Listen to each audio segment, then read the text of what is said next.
বাংলাদেশের প্রথম শহীদে কিন্তু ওয়াসিম আকরাম, যদিও আমরা সেটা অনেক সময় বলতে চাই যে এখানে ৩৬ দিনের যে কথাটি বলা হয়, ৩৬ দিনও কি বিএনপির নেতা কর্মীরা ছিল না?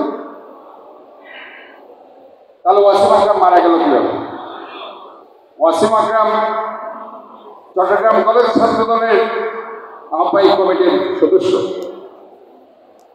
যেদিন ওয়াসিম আকরাম এই আন্দোলন করতে গিয়েছিল ১৬ জুলাই, আমার এখনো মনে আছে, ২০২৪ সাল, সে এখানে আন্দোলনের মুরাদপুরে গিয়ে সে একটা ছবি আপলোড করে আমার হোয়াটসঅ্যাপে পাঠানো।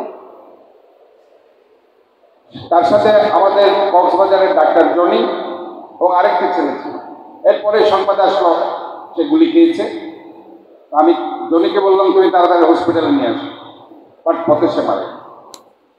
এখন যদি প্রথম শহীদও বলি বাংলাদেশে, তুই চট্টগ্রামের শহীদ নয়, বাংলাদেশের প্রথম শহীদে কিন্তু ওয়াসিম আকরাম, যদিও আমরা সেটা অনেক সময় বলতে চাই। আবু সাঈদের অবদান আমরা অস্বীকার করছি না, কিন্তু আমরা যদি মৃত্যুর সময়টা দেখি, ওয়াসিম আকরাম মৃত্যুবরণ করেছে সেটা ১৬ জুলাই 4:30 থেকে 5টার মধ্যে, আর আবু সাঈদের মৃত্যুবরণ হয়েছে রাত।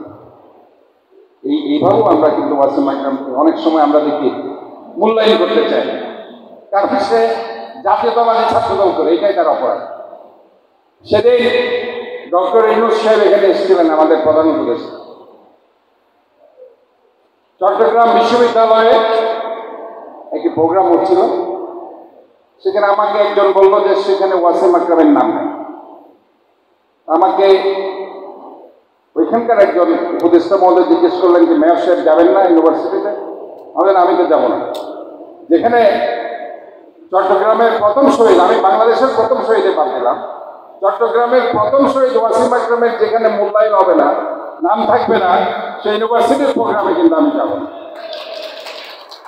সেখানে কিন্তু একটা লাঞ্চ করছিলাম আমরা সার্কিট হাউসে, সব সচিবরা ছিল, মুখ্য সচিব থেকে শুরু করে প্রায় ৬-৭ জন উপদেষ্টা ছিল। তাদের সামনে আমি বলেছি এই যে একটা হীনমন্যতা, জাতীয়তাবাদী ছাত্র দলের ওয়াসিম আকরাম শহীদ হয়েছিল স্বীকার করতে চাই। এই জায়গায় গিয়ে আজকে তাদেরকে আমি বলেছি,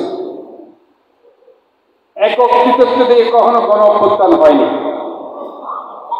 সবার সম্মিলিত প্রয়াসে, বরঞ্চ আমরা দেখেছি এই আন্দোলনের প্রথম থেকেই আমাদের দেশনায়ক তারেক রহমান বলিষ্ঠ ভূমিকা রেখেছে। উনি সবসময় লন্ডন থেকে বক্তব্য রেখেছে এই আন্দোলনে। এই যে আজকে আমি পরশু মাহমুদ চৌধুরী 28 অগাস্টের পরে আপনারা দেখেছেন বাসা থেকে কিভাবে ওরা গ্রেপ্তার করেছে। উনি কি জমির জন্য গ্রেপ্তার হয়েছিল? ওনার পার্সোনাল কোনো ইস্যুর জন্য গ্রেপ্তার হয়েছিল? বাংলাদেশের মানুষের কথা বলতে কি হয়েছে?